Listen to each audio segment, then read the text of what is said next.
नमस्कार मंडळी. गेल्या भागात आपण पाहिलं ताक आणि लस्सीची कशी गंमत झाली ती. आजच्या भागात तर आणखीन वेगळीच गंमत होणार आहे. ऐकायला तुम्हाला पण मजा येणार आहे. कुठल्या जोड्या कुठे जुळवायच्या असाच प्रश्न तुम्हाला पडेल बघा आता. बाहेर छान पाऊस पडतोय. मस्तपैकी कॉफी सँडविच खाता खाता गोष्ट पण एन्जॉय करा.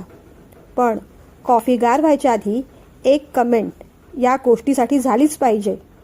ज्यांनी सबस्क्राईब केलं नसेल त्यांनी सुद्धा ते आज करून टाका. चला सुरुवात करूया. कादंबरी थोडं तुझं थोडं माझं. लेखन आणि सादरीकरण मंजिरी कारेकर. लस्सी संपवून अमित पटापट बाहेर आला. त्याने कीर्तीला फोन केला. कीर्ती, कशी आहेस? नाही रे अमू, अजिबात ठीक नाही मी. तू गेल्यापासून कशातच मन लागत नाहीये माझं. त्यात आईचं पण काहीतरी वेगळंच चाललेलं असतं. काल तर बाबांना म्हणत होती अमितला काय ते लग्नाबद्दल विचारा एकदाचं, नाही तर मग कीर्तीचं दुसरीकडे पाहायला आपण मोकळे. ऐकून बाबांना पण शॉक बसला. पण आता त्या दोघांचाही पेशन्स हळूहळू कमी होत चाललाय. त्यांनाही तसा दोष देता येत नाही. त्यांना भीती वाटते, समजा तू परत आलासच नाहीस तर, किंवा 5 वर्षानंतर लग्नाला नकार दिलास तर माझं कसं होणार. मी उगीच तुझ्यामध्ये इन्व्हॉल्व व्हायला नको असं त्यांना वाटतं. पण मी सांगितलंय, लग्न केलं तर मी अमितशीच करणार, नाहीतर कुणाशीच नाही. 5 वर्ष थांबणं आता कठीण वाटू लागलंय. तू लवकरात लवकर सेट हो अमू. 6 महिन्यात काकाचं ऑफिस सोडून दुसरीकडे जॉब करायला सुरुवात कर. साधा जॉब असला तरी चालेल आपल्याला. आपण लग्न करू. वाटल्यास आपण तिथेच कोल्हापूरला राहू, पण काकांच्या घरी नको. दुसरीकडे कुठेतरी लहान घर घेऊन राहू. तू आणि मी आपला राजा राणीचा संसार सुरू करू. ती म्हणाली, हो तसंच करू, पण काकाचं घर लगेच कसं सोडता येईल मला? तेजू पण आहे ना तिथे. मी बाहेर पडलो तरी काका तेजसला सोडणार नाही.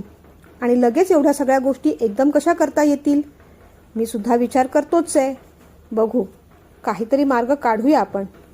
मी एकदा मामांना पण फोन करून स्पष्टपणे सांगणार आहे की तुम्ही कीर्तीचं दुसरीकडे पाहू नका. काहीही झालं तरी मी तिच्याशीच लग्न करणार. तू काळजी करू नकोस. बाकी तुझा अभ्यास कसा चाललाय? त्याने विचारलं. अरे, एक गंमत सांगायचीच राहिली रे. खरं तर मी इम्पोर्ट एक्सपोर्ट मॅनेजमेंटची डिग्री घेते ना, तिथून एक्सपिरियन्स मिळावा म्हणून 2 महिने आम्हाला काही कंपनीत इंटर्नशिप दिली आहे. गंमत माहिती आहे का? मला आणि माझ्या मैत्रिणीला प्रज्ञाला तुमच्या बाबांच्या कंपनीत इंटर्नशिप मिळाली आहे. अर्थात ती कंपनी आता तुमची नाही, पण कधी काळी आपली होती ना, म्हणून तिथे जायला आनंद पण होतोय. आणि आता आपली नाही म्हणून दुःखही वाटतंय. माझ्या बाबांच्या सुद्धा अनेक आठवणी तिथे आहेत. 2 महिने तिथे जाऊन काम करायचंय आम्हाला. खरं सांगू, माझ्या बाबांची खूप इच्छा होती की शिक्षण पूर्ण झाल्यानंतर मी तीच कंपनी जॉईन करावी. बघ ना, तिथे तर मी काम करणारच आहे, पण आता परिस्थिती किती बदलली आहे.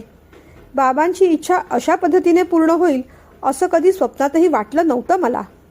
ती म्हणाली. तो अगदी हळवा झाला. योगायोग पण कसे असतात.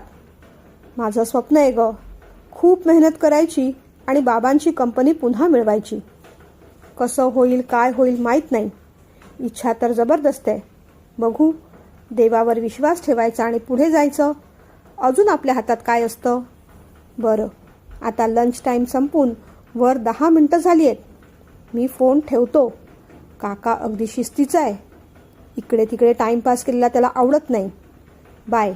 त्याने पटकन फोन ठेवून दिला आणि सीटवर येऊन बसला. तो आला तेव्हा अवनी ऑलरेडी येऊन बसली होती. त्याने फक्त तिला छान स्माईल दिली. ती पण हसली. कीर्तीचा फोन आल्यापासून अमितचं कामात लक्ष लागत नव्हतं. मामा मामीचा आपल्यावर विश्वास नाही का? आपण कीर्तीला कसं अंतर देणार? माझं कीर्तीवर किती प्रेम आहे. मी तिला कधी सोडणार नाही, हे मामा मामींना पण ठाऊक आहे. काही झालं तरी आज मामांशी बोलायला हवं. इथे आल्यापासून त्यांना आपण साधा फोनही केलेला नाही. आज रात्रीच फोन करून घेतो.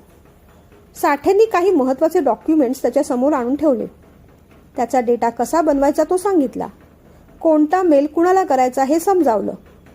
अमितने ते ऐकलं, पण त्याचं सगळं लक्ष मगाशी कीर्तीने सांगितलेल्या गोष्टींमध्येच होतं.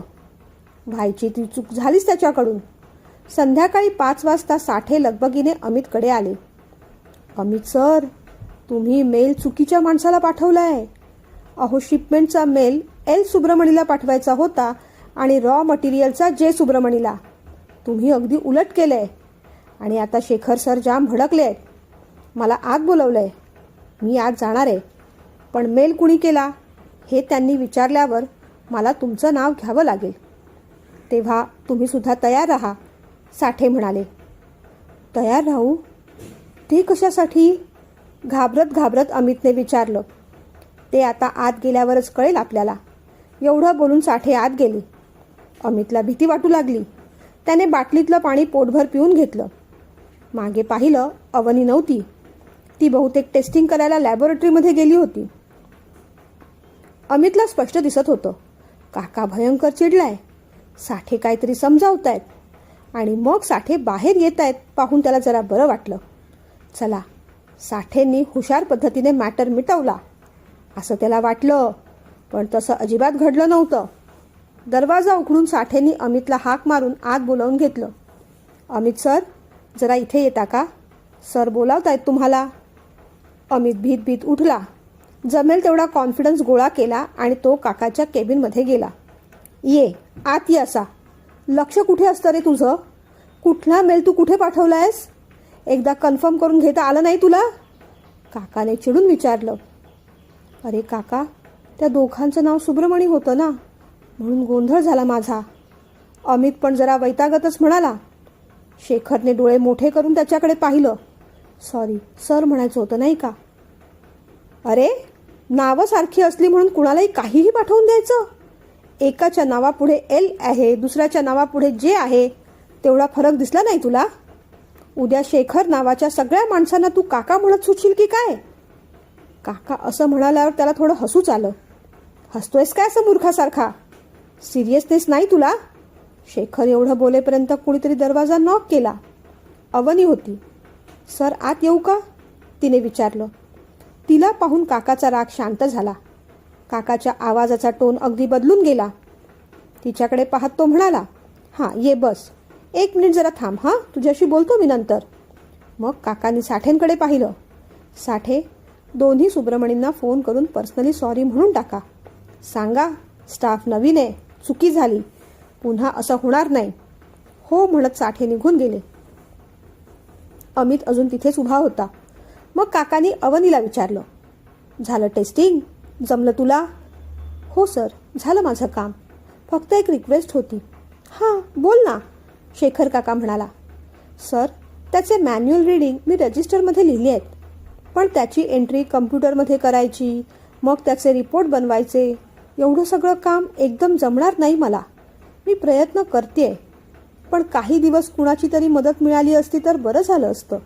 काही दिवसांसाठीच, नंतर करेन मी मॅनेज, ती म्हणाली.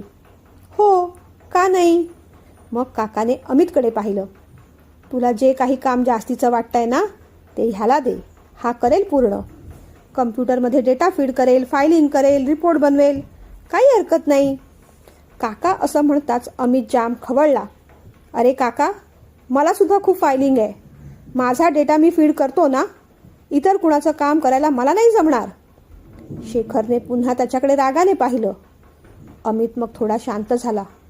म्हणजे सर, माझ्याकडे पण कामाचं प्रेशर आहे, इतर कुणाचं काम मी घेऊ शकत नाही. यावेळेस तो अदबीने म्हणाला. नाही जमणार म्हणजे? ऑफिस म्हटलं की काम करावंच लागतं, आणि तसंही काम कमी आणि चुका जास्त असतात तुझ्या. आत्ताच पाहिलंस ना, जेच्या ऐवजी एलला मेल पाठवून दिला.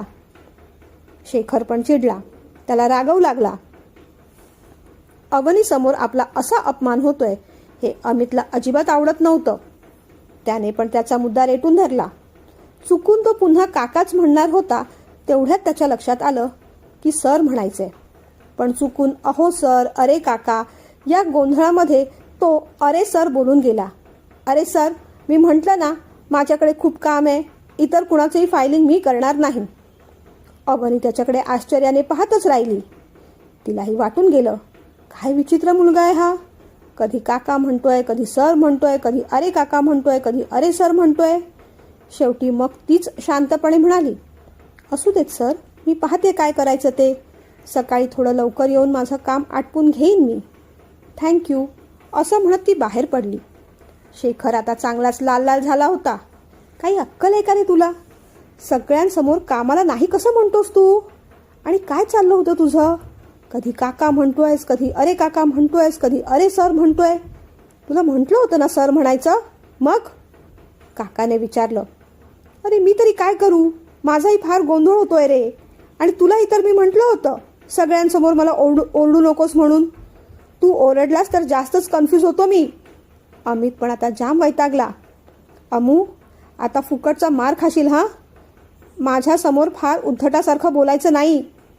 काकाने आवाज चढवला तसा अमित अगदी शांत झाला. डोळ्यात पाणी दाटू लागलं. आपले बाबा आपल्याशी कधीच असं बोलले नाहीत. काका छोट्या छोट्या गोष्टींवरून किती ओरडतोय आपल्याला. त्याला फारच वाईट वाटू लागलं. म्हणूनच मला इथे काम करायचं नव्हतं.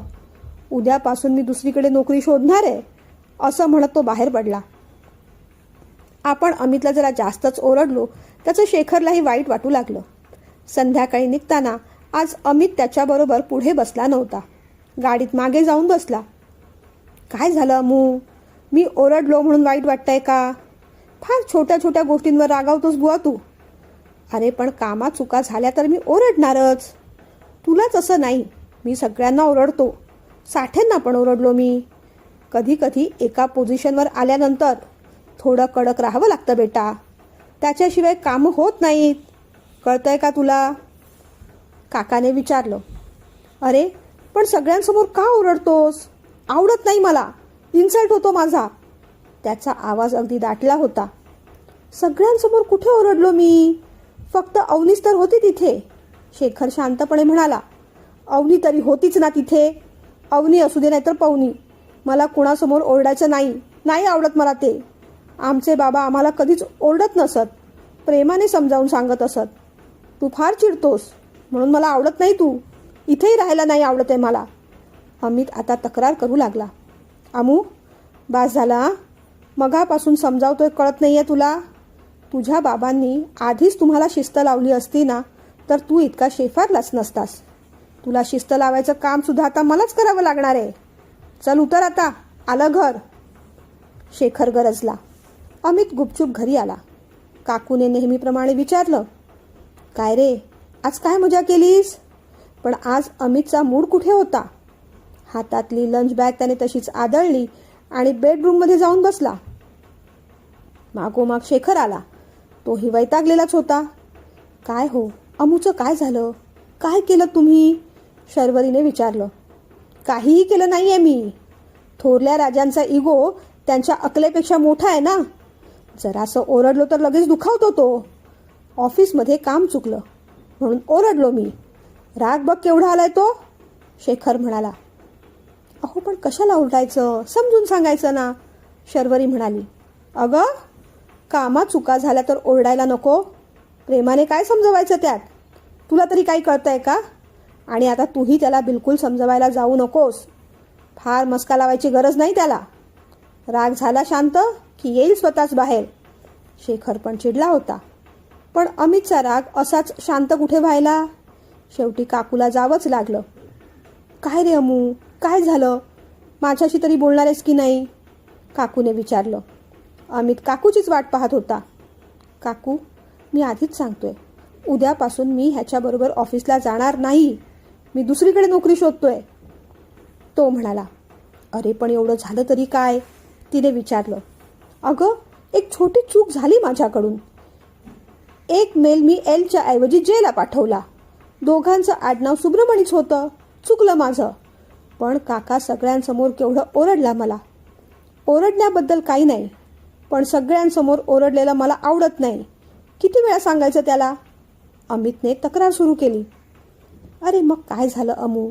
ऑफिस म्हटलं की छोट्या मोठ्या गोष्टी होतच असतात रे. तुला काय वाटतं, दुसरीकडे गेलास तर तुला तिथे कोणी ओरडणार नाही?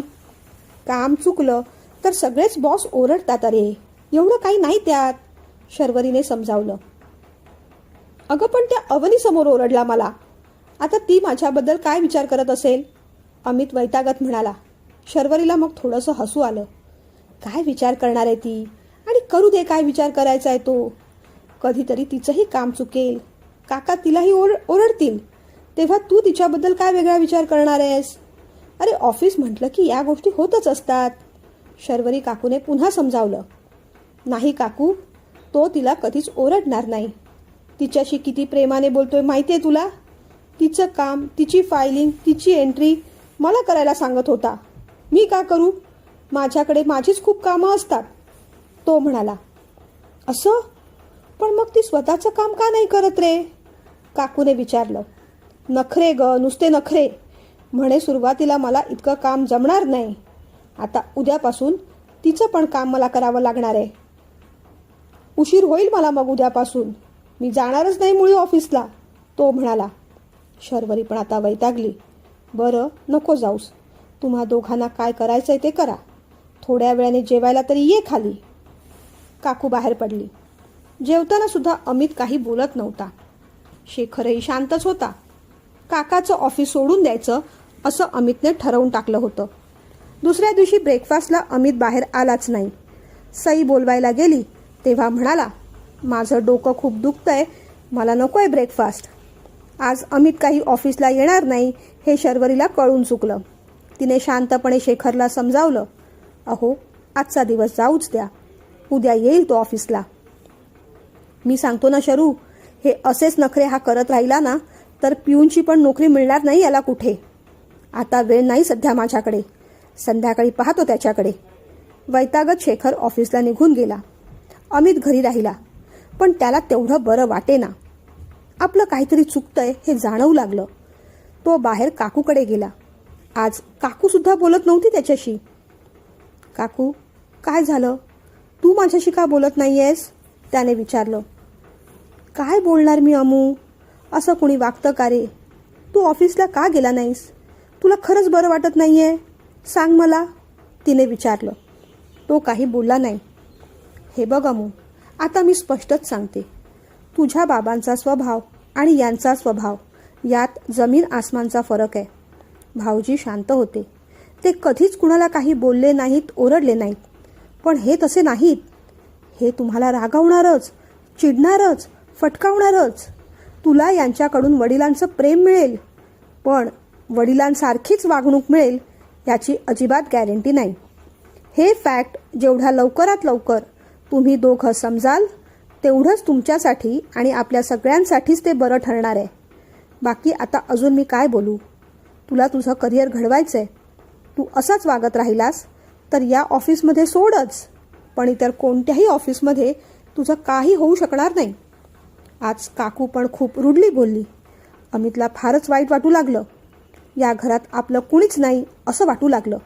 आईबाबांची आठवण येऊ लागली. काकू जे काही कडवट बोलली ते सगळं खरं होतं.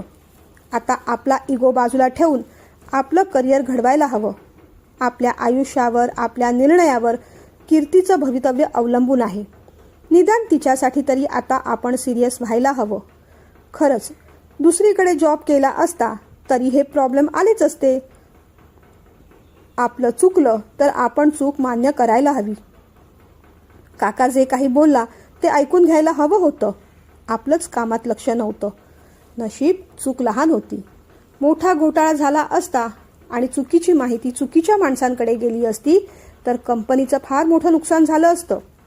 एवढं तरी आपल्याला कळायला हवं होतं. स्वतःची चूक त्याला अगदीच पटली होती. त्या दिवशी तो शांतच होता, कुणाशी काही बोलला नाही. रात्री जेवताना शेखरने त्याला विचारलं, काय रे, फार नखरे चालले तुझे, प्रेमाने बोलतोय ते तुला कळत नाहीये. मला वाटतं तुला वेगळ्याच भाषेत काहीतरी समजवावं लागेल. काकाचं बोलणं ऐकून अमित लाल झाला. सॉरी, एवढंच म्हणाला. मग काय करणार आहेस उद्या? उद्या ऑफिसला येणार आहेस की उद्याही डोकं दुखणार आहे तुझं? शेखरने विचारलं. अमितने मान खाली घातली. काहीतरी बोलतोय अमू तुझ्याशी मी, शेखरने पुन्हा रागानेच विचारलं. येईन उद्या ऑफिसला, अमित म्हणाला. हां ठीक आहे, येणार असशील तर वेळेवर तयार राहायचं.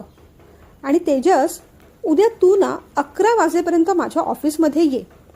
तिथून आपण तुझ्या कोर्सची चौकशी करायला जाऊया. शेखर तेजसकडे पाहून म्हणाला. तेजसने फक्त मान डोलावली. सकाळी मला ऑफिसमध्ये एक महत्त्वाचं काम आहे, तेवढं मी आटपतो, मग तिथून आपण निघू. तू ये 11 वाजता. तुला जमेल ना यायला? रिक्षानेच ये. सध्या तरी तेजसने हो असं म्हटलं, पण काकाबरोबर एकटं जायला त्याला नको वाटत होतं. तिथे कोर्सच्या संबंधित त्याने आणखीन काही विचारलं तर स्पष्टपणे आपल्याला होकार नकार काही देता यायचं नाही असं त्याला वाटलं. दुसऱ्या दिवशी अमित गुपचूप तयार झाला. काकूला बरं वाटलं. छान, असंच वागावं अमू, त्याची लंच बॅग हातात देत ती म्हणाली. तो गुपचूप काकाच्या मागे गाडीत जाऊन बसला. अमित आणि शेखर काका ऑफिसला निघून गेल्यानंतर शर्वरी तेजसला म्हणाली, तेजू, तूही तुझी तयारी करायला जा पाहू आता. तुलाही जायचं आहे ना? माझ्या ओळखीचे एक ऑटोवाले काका आहेत, त्यांना मी तुला ऑफिसमध्ये सोडायला सांगते. त्यांना ऑफिसचा पत्ता माहिती आहे. तुला काही टेन्शन नाही. पण तरीही तेजस टेन्शनमध्येच होता. त्याने काकूला विचारलं, काकू, तू पण चल ना माझ्यासोबत. मी एकटाच कसा ग जाऊ? अरे काय झालं तेजू, इथे ऑटोत बसायचं, तिथे ऑफिसमध्ये उतरायचं. पुढे काका घेऊन जाईलच तुला. एकटा कुठे आहेस तू? काका असणार आहे बरोबर, शर्वरी म्हणाली. इथून ऑफिसमध्ये जायचं टेन्शन नाहीच आहे मला. टेन्शन तर पुढचंच आहे. एवढं बोलून तो थांबला. यांच्याबरोबर जायची भीती वाटते तुला? अरे काय घाबरतोस एवढं त्यांना? ते काय खाणार आहेत तुला? फक्त चौकशी करून यायची आहे. जा बिंदास. मला बरीच काम आहेत रे तेजू, शर्वरी म्हणाली. तसा त्याचा चेहरा पडला. तिलाच मग वाईट वाटलं. बरं येते, जा तयारी कर, निघूया आपण. मी आले सईला सांगून. असं म्हणून ती निघून गेली. तेजसला जरा बरं वाटलं. दोघेही तयारी करून शेखर काकाच्या ऑफिसमध्ये पोहोचले. बाहेरच अमितला काम करताना पाहून शर्वरीला त्याचा अभिमान वाटला. दादाला पाहून तेजसला पण आनंद झाला. शर्वरीने त्याची पाठ थोपटली. लॅपटॉप समोर काम करताना छान दिसतोय समू तू, तिने कौतुक केलं. तो हसला. शर्वरीने इथे तिथे पाहिलं. शारदाची मुलगी कोण हे पाहण्यात तिला इंटरेस्ट होता. पण तेव्हा अवनी जागेवर नव्हती, लॅबमध्ये होती. ती कुठे आहे असं काकूला अमितला विचारायचं होतं, पण तेजस समोर होता तेव्हा तसं विचारताही येत नव्हतं. काय ग काकू, तू कशी काय आलीस? अमितने जरा आश्चर्यानेच विचारलं. अरे मग काय करणार अमू, आपले धाकटे राजे अफजल खानाच्या भेटीला निघालेत. ते एकटेच कसे बाहेर पडतील? त्यांच्यासोबत अंगरक्षक नको का? काकूने काकाला अफजल खानाची उपमा दिली. ऐकून दोघांना खूपच हसू आलं. मनातून जरा बरं पण वाटलं. काकू पण हसली. काकाचं अजूनही लक्ष नव्हतं, तो कामातच होता. पण काकू, तुम्ही आता आत जा, नाहीतर काकाच बाहेर येईल. ते दोघेही मग आत गेले. शर्वरीला पाहून शेखरला आश्चर्यच वाटलं. अरे शरू, तू कशी काय आलीस? म्हणजे आलीस ते बरंच केलंस. त्या निमित्ताने ऑफिसमध्ये येणं झालं. कोर्स संबंधित सुद्धा तुला थोडी माहिती मिळेल. बरं, तुम्ही दोघं बसा थोडा वेळ, मी पटापट कामं आटपून घेतो. तुम्ही चहा कॉफी घेणार का काही? शेखरने विचारलं. दोघांनी नको असं सांगितलं. बरं, मग निघूया आपण. त्याने मग पटापट फाईल बंद केल्या. लॅपटॉप बंद करून तो उठणार तेवढ्यात दरवाजा नॉक करून कुणीतरी आत आलं. बाहेर साठे होते. साठे, सध्याला काही अर्जंट काम घेऊन येऊ नका, आम्हाला निघायचंय, शेखर म्हणाला. नाही सर, काही काम नाही अर्जंट, पण मॅडम इतक्या दिवसांनी ऑफिसला आल्यात. सगळ्या स्टाफला त्यांना भेटायचंय. थोडा वेळ असेल तर सगळ्यांना भेटायला जमेल का मॅडमना? साठ्यांनी विचारलं. शेखरने मग घड्याळ पाहिलं. हो ठीक आहे, तसंही त्यांचं ऑफिस 2 वाजेपर्यंत चालू असतं. काय म्हणते शरू, चल सगळ्यांना भेटून येऊया. तू किती महिन्यांनी येतेस ऑफिसला?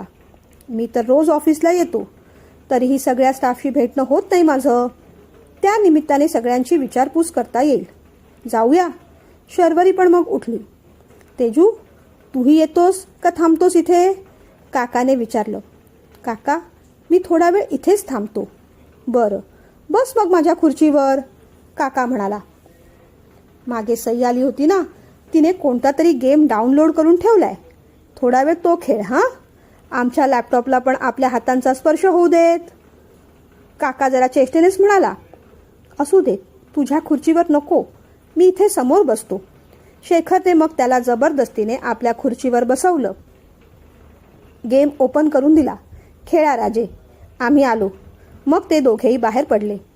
खरं तर तेजसला दादाला भेटायचं होतं, पण तो कामात बिझी होता. उगीच जाऊन त्याला डिस्टर्ब करायचं ते त्याला बरं वाटलं नाही. थोडा वेळ तो गेम खेळला आणि मग कंटाळून त्याने गेम बंद केला. समोरच्या फाईल्स उगीच चाळू लागला. तेवढ्यात कुणीतरी दरवाजा नॉक केला. त्याने वाकून पाहिलं. आत येऊ का सर? कोणत्या तरी मुलीचा आवाज होता. आत या तुम्ही, पण सर बाहेर आहेत. तो असं म्हणताच बाहेर उभी असलेली अवनी गोंधळली. आत कोण आहे हे पाहायला म्हणून ती आत आलीच आणि दोघांची नजरानजर झाली. दोघांचेही डोळे एकदमच मोठे झाले. तुम्ही? दोघांनी आश्चर्याने विचारलं. अरे, तुम्ही इथे कसे? अवनीने विचारलं. हे माझ्या काकाचं ऑफिस आहे, पण तुम्ही इथे कशा? त्याने विचारलं. मी ऑफिसमध्ये अलीकडेच जॉईन झाले. माझं नाव अवनी. त्या दिवशी आपण भेटलो एकमेकांना, पण नाव विचारायचं राहूनच गेलं. तुमचं नाव काय? तिने विचारलं. मी तेजस. शेखर सर तुमचे काका का? म्हणजे मग अमित? एवढं बोलून ती थांबली. अमित माझा दादा. ओ आय सी. अहो, पण त्या दिवशी तुम्ही म्हणाला होतात दुसऱ्या दिवशी आपण तिथे टेकडीजवळ भेटूया म्हणून. मी आले होते तुमचं विंडशीटर घेऊन, पण तुम्ही आलातच नाहीत. तिने जरा नाराजीनेच विचारलं. तो पुढे काय बोलणार होता? सॉरी, मला ना दुसरं काम आलं. असू देत, राहू दे तुमच्याकडे, तो म्हणाला. नाही नाही, असं कसं? कदाचित विंडशीटर परत देण्यासाठीच आपली भेट झाली असावी, कारण त्या दिवशी माझी आई मला खूप ओरडली. अशा कुणाच्या वस्तू घेऊन यायच्या नाहीत आणि घेतल्या तर त्या परत वेळेवर द्यायच्या असं म्हणाली. पण परत द्यायला तुम्ही भेटतच कुठे होतात? 2-3 वेळेस मी त्याच वेळेस तिथे जाऊन आले, पण तुम्ही आलातच नाहीत. पण आता अनायासे आपली भेट झाली आहे ना, मग मी उद्या ते विंडशीटर घेऊन येते आणि शेखर सरांकडे देते. चालेल ना? तिने विचारल्यावर भीतीने त्याची गाळण उडाली. अहो नको नको, राहू देत ना तुमच्याकडे. मला तर आता असं वाटू लागलंय तुम्हाला ते विंडशीटर देऊन मी खूप मोठी चुकीच केली. घाबरून तो बिचारा बोलून गेला. काय म्हणालात? तिने गोंधळून विचारलं. काही नाही हो, हे पहा, तुम्ही प्लीज ते विंडशीटर काकाला देऊ नका. राहू दे ना तुमच्याकडे. मी पुन्हा केव्हा तरी तिथे टेकडीजवळ भेटेन तुम्हाला. वाटल्यास तेव्हा द्या. तो गयावया करू लागला. अहो पण का? घेऊन टाका ना तुमचं विंडशीटर एकदाचं. तिला अजूनही काहीच कळत नव्हतं. मग शेवटी त्यालाच एक आयडिया सुचली. हे पहा, शेखर काका तुमचे बॉस आहेत. त्यांच्याकडे अशी वस्तू देणं बरोबर दिसणार नाही. तुम्ही एक काम करा, ते माझ्या दादाला द्या. आता तर ठीक आहे. अवनीला त्याचा मुद्दा तेवढा पटला नाही, पण तिला काय करायचं होतं? तिच्यासाठी ते विंडशीटर परत देणं महत्त्वाचं होतं. ठीक आहे, चालेल, मला काही हरकत नाही. मी अमितना देईन. बरं, मी इथे फाईल ठेवते, येते मी नंतर. पण आज तुम्हाला पुन्हा असं भेटून आनंद झाला.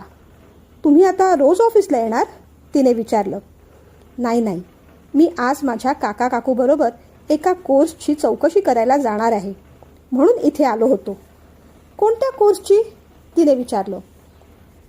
Travel tourism. पुढे त्याच्यातच करिअर करायचा विचार आहे माझा, तो म्हणाला. अरे वा, छान, तुम्हाला ऑल द बेस्ट, असं म्हणत तिने हात पुढे केला. घाबरत घाबरत त्यानेही शेकहँड केलं.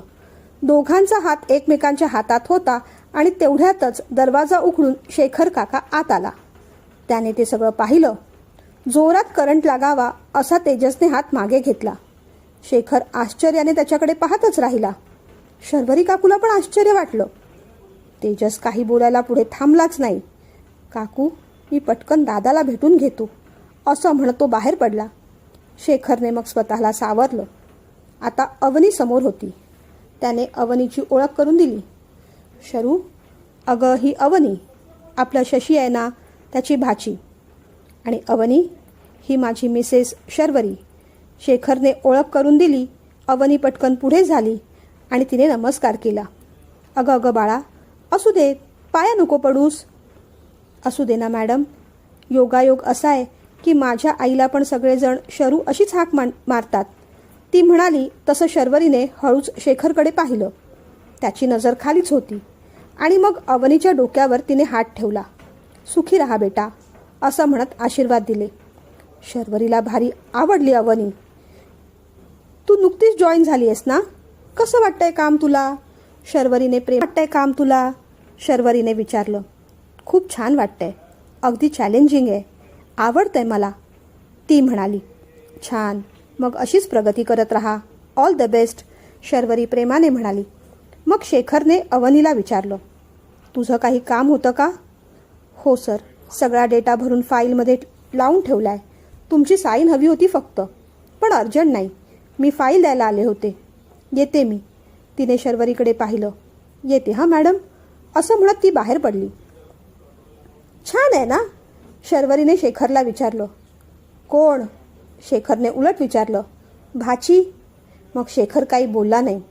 हो, खरंच म्हणते आहे, खरंच गोड मुलगी आहे. मगाशी ना तेजस आणि ती दोघं एकत्र किती छान हसून खेळून बोलत होते नाही? दोघं एकत्र किती गोड गोड वाटत होते. शर्वरी बोलली तसा शेखर जाम भडकला. काय हे शरू, काहीही बोलत सुटायचं का गं? तेजसचे अजून दुधाचे दातही पडले नाहीत. त्याच्या गुडघ्याला बाशिंग बांधायला निघालीस तू?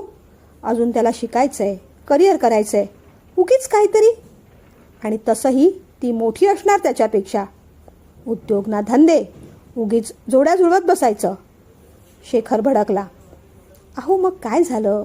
सचिनची बायको पण त्याच्यापेक्षा मोठी आहे, निक जोनसची बायको पण मोठी आहे. उलट ना अशी जोडपीच लकी असतात असं ऐकलंय मी, ती म्हणाली. कोण सचिन, कोण जोनस? अहो सचिन तेंडुलकर आणि निक जोनस म्हणजे प्रियांका चोप्राचा नवरा, शर्वरी म्हणाली. ते तुझे आत्ते भाऊ मामे भाऊ असल्यासारखं बोलतेस तू, शेखर वैतागतच म्हणाला. नसे ना का आत्ते भाऊ मामे भाऊ, पण या ग्रहावर तरी राहतात ना. वर्षा दीड वर्षाने मोठी असती तर काय बिघडतंय? आवडली मला भाची, शर्वरी बोलून गेली. परत तेच, याच करता ऑफिसमध्ये येतेस का ग तू? उगीच तेजस समोर असं काही बोलू नकोस हां, लहान आहे अजून तो, शेखर पुन्हा भडकला. मग शर्वरी हसली. अहो गंमत केली, त्याच्यासमोर कसं हो बोलेन मी? मला माहिती आहे तो अजून लहान आहे. मी आपली भविष्याची तरतूद करत होते, शर्वरी म्हणाली. काही नको, सध्या वर्तमानाचं पहा, बास झालं तेवढं. पण शरू, मला आश्चर्य वाटतंय ग, तेजस तिच्याशी एवढं चांगलं कसं बोलत होता? असं वाटत होतं की त्या दोघांची अगोदरपासूनच ओळख आहे. शेखरने विचारल्यावर शर्वरी पण विचारात पडली. होय हो, मलाही तेच आश्चर्य वाटतं. एक वेळ त्याच्या जागी अमू असताना तरी मी मान्य केलं असतं. अमित निदान माणसांशी बोलतो तरी, पण तेजू अगदी शांत आहे. तो एकदम हिच्याशी कसं काय बोलायला लागला, तेही घडाघडा? शर्वरीने पण तिचा प्रश्न विचारून टाकला. तो प्रमाणापेक्षा जास्त शांत आहे ना, म्हणूनच भीती वाटते त्याची कधी कधी मला. आणि हे बघ शरू, पुन्हा एकदा सांगतो, अवनीवरून उगीच तेजसला चिडवाचिडवी करू नकोस हां, शेखरने पुन्हा एकदा वॉर्निंग दिली. होय हो, तेच काय सांगत बसता मला, उगीच मी कशाला भानगडीत पडूया? गंमत म्हणून बोलले मी. माझ्या मनात अवनी आणि तेजसबद्दल तसं काहीच नाही. ठीक आहे, ती म्हणाली. तेच बरं आहे, कारण अवनीबद्दल माझ्या मनात काहीतरी वेगळाच प्लॅन आहे. हे वाक्य शेखर मनातल्या मनात म्हणाला. मग शेखरने जरा बाहेर पाहिलं. हा तेजस कुठे राहिला? निघायचं नाही आहे का? जरा बोलव ग त्याला. शर्वरीने मग तेजसला आत बोलावलं. आत जायला तेजसला भीती वाटत होती. काका आता काय विचारेल, आपल्याबद्दल काय विचार करत असेल, या विचारानेच तो घाबरून गेला होता. मगाशी काकाच्या केबिनमधून अवनी बाहेर पडली, पण त्याने वर नजर करून तिच्याकडे पाहिलं सुद्धा नाही. तिला काहीतरी बोलायचं होतं असं त्याला वाटलं, पण त्याने सरळ पाठ दाखवली. तीही मग न बोलता लॅबमध्ये निघून गेली. पण आता काकाला कसं फेस करायचं? जरा चिंतेतच तो केबिनमध्ये गेला. अरे चल तेजू, दादाशी काय रे बोलत राहिलास? दादा घरी भेटत नाही का रे तुला? चल निघूया, शेखर भडकला. हो निघूया, असं म्हणत तेजस पटकन बाहेर पडणार तोच शेखरने त्याला थांबवलं. ए थांब जरा, इकडे ये. तेजस दरवाजातच थांबला. अरे पुढे ये, केबिनचा दरवाजा बंद करून घे. शेखर भडकला तसा तेजस थोडा पुढे झाला. त्याने केबिनचा दरवाजा बंद करून घेतला. मला सांग रे, मगाशी त्या अवनीशी तू एवढं काय बोलत होतास? तुम्ही ओळखता एकमेकांना? अगदी शेक हँड वगैरे करत होतास ते? काकाचा प्रश्न ऐकून तेजस क्षणभर त्याच्याकडे पाहतच राहिला. नाही काका, ती फाईल ठेवायला आली होती. मी कोण असं विचारलं. मग मी माझी ओळख करून दिली. ट्रॅव्हल टुरिझमच्या कोर्सची चौकशी करायला इथे आलो आहे असं सांगितलं. मग तिने मला ऑल द बेस्ट केलं. बाकी ओळख वगैरे काही नाही. तिने शेक हँड केलं म्हणून मी हात पुढे केला. तो निरागसपणे म्हणाला. नक्की ना? कारण आजकालच्या जेंजीचं काही सांगता येत नाही. अशी पण त्यांना ओळख पाळख लागत नाही. हो काका, अगदी नक्की. चला निघूया मग. शेखरने पण मग विषय वाढवला नाही. शर्वरीला मात्र काहीतरी डाऊट आला. शेखर पुढे गेल्यानंतर तिने तेजसला इशाऱ्यानेच विचारलं. काय? नंतर सांगतो काकू, आता नको. तो असं म्हणाल्यावर शर्वरीला टेन्शनच येऊ लागलं. तेजू, काही प्रॉब्लेम नाही ना? तिने विचारलं. नाही, त्याने सांगितलं. मग तेजस इथे तिथे कुणाकडेच न पाहता धडधड खाली उतरला. गाडीजवळ जाऊनच थांबला. शेखर आणि शर्वरी मात्र अमितकडे थोडा वेळ थांबले. अमू, आम्ही जाऊन येतो. काकू आणि तेजस परस्पर घरी जातील. मी ऑफिसला परत येणार आहे. संध्याकाळी आपण एकत्रच निघू. ओके? शेखरने त्याच्या खांद्यावर हात ठेवत म्हटलं. हो सर. अमित जास्त काही बोलला नाही. त्याने आपलं काम सुरू केलं. शेखर थोडासा हसला. शर्वरी पण हसली. शर्वरीने त्याला बाय केलं आणि मग दोघे खाली आले. गाडीत शेखरने मग अवनीचा विषय काढला नाही. गाडीत असतानाच काकाला शशिकांत देसाईंचा फोन आला. शेखरने मग फोन स्पीकरवरच टाकला. हां, बोल रे शशी. अरे काही नाही रे शेखर, त्या दिवशी ऑफिसमध्ये येऊन गेलो. त्यानंतर आपलं बोलणं झालंच नाही. अवनी म्हणत होती ऑफिस छान आहे, शेखर सर खूप कॉपरेट करतात म्हणून. मॅडम खुश आहे अगदी. थँक्यू रे शेखर. ती कुठेतरी सेट झाली ना, त्यामुळे शारदाचं टेन्शन पण कमी झालं.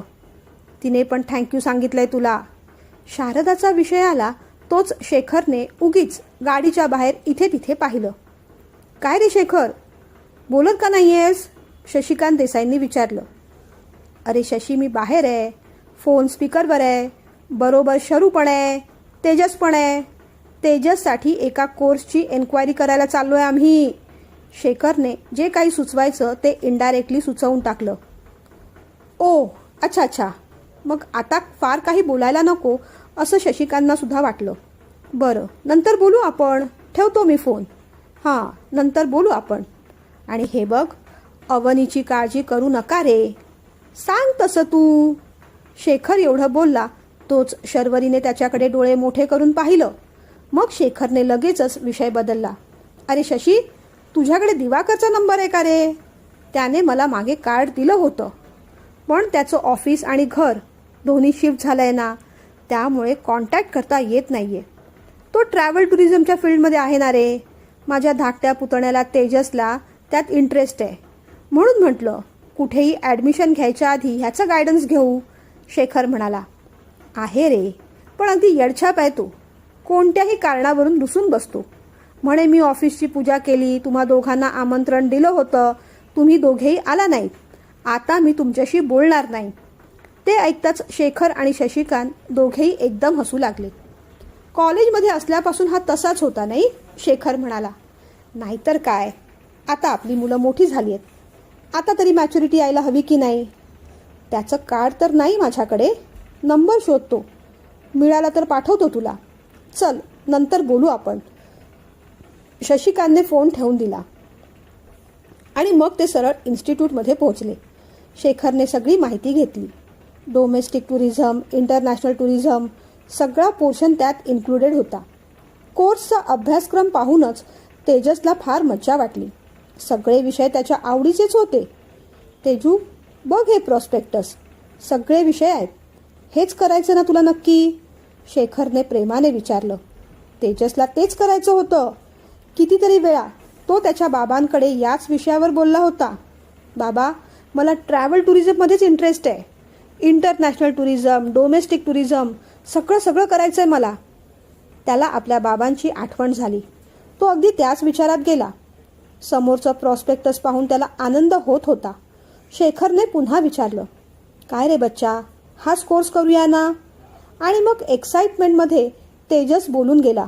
हो हो बाबा, हाच कोर्स करायचा आहे मला. खूप आवडते मला ही फील्ड. आज पहिल्यांदाच तो एवढा खुश दिसत होता. शर्वरी आणि शेखर त्याच्याकडे पाहतच राहिले. पण आपण काकाला चुकून बाबा बोलून गेलो याची तेजसला चटकन जाणीव झाली. सॉरी, चुकून बाबा म्हणालो. काकाच म्हणायचं होतं. त्याच्या डोळ्यात पाणी आलं. शेखरने त्याला जवळ ओढलं. अरे मग काय झालं? सई म्हणतेच की मला बाबा, तूही म्हणत जा. तो क्षणभर काकाकडे पाहत राहिला. असंही अमूसारखा अरे काका तू म्हणत नाहीसच मला. अहो काकाच म्हणतोस. त्याऐवजी अहो बाबा म्हणत जा, काही हरकत नाही. काकाच्या त्या बोलण्याने त्याला अधिकच रडायला येऊ लागलं. अरे रडू नकोस वासरा. बरं जाऊ देत तो विषय. काकाने मग त्याच्या खिशातला रुमाल काढला, त्याचे डोळे पुसले. मला सांग, हा कोर्स आवडला ना तुला? हेच करायचं ना तुला? हो, हेच करायचं होतं मला. चला मग एकदा का रिझल्ट लागला की आपण इथेच ॲडमिशन घेऊन टाकू, ठीक आहे ना? काकाने विचारलं. तेजस हसला. सगळी माहिती घेऊन ते तिघे गाडीत बसले. शरू, मी तुम्हाला इथे कॉर्नरला सोडतो. तुम्ही पुढे ऑटो करून जाल ना? मला ऑफिसला जायचं आहे, शेखरने विचारलं. हो, आम्ही जाऊ, शर्वरी म्हणाली. त्याने मग त्या दोघांना ड्रॉप केलं आणि तो पुढे ऑफिसला निघून गेला. ऑटोमध्ये बसल्या बसल्या काकूने तेजसचा हात हातात घेतला. तेजू, त्या अवनीची काय भानगड आहे? एवढ्या फ्रीली कसं काय बोलत होतास तू तिच्याशी? काकूने आश्चर्याने विचारलं. आणि तेजस क्षणभर तिच्याकडे पाहतच राहिला. गाडी चुकीच्या स्टेशनवर थांबली आहे खरी, पण बघूया पुढे काय काय होतंय. पुढचा भाग नक्की ऐका. कमेंट करत राहा. सबस्क्राईब करायला विसरू नका.